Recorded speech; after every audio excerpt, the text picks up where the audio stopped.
Karachi press club पर एमक्यूएम के 25 कारकुनान गिरफ्तार कर लिए गए। Senior superintendent police south Asad Ali Raza के मुताबिक कराची प्रेस क्लब के बाहर 2 दर्जन से जायद अफराद मुख्तलिफ गाड़ियों में पाकिस्तानी परचम लेकर पहुंचे थे, जिन्होंने थोड़ी देर बाद अचानक एमक्यूएम के झंडे निकाल लिए और अपने कायद की तस्वीर लेकर पार्टी के नारे और बानी एमक्यूएम के नारे लगाने लगे। इन्होंने बताया कि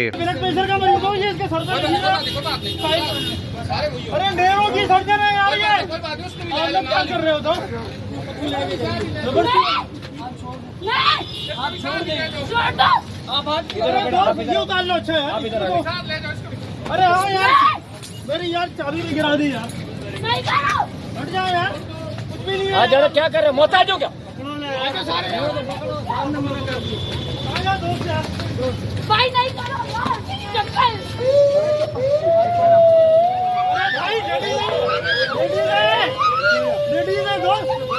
मैं नहीं हूँ जब कह रहा हूँ।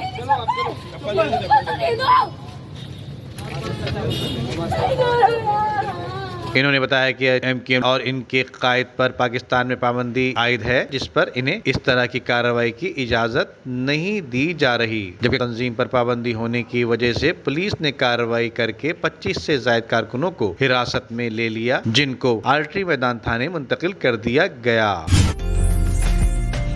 उम्दा में पकाएं और जी भर के खाएं।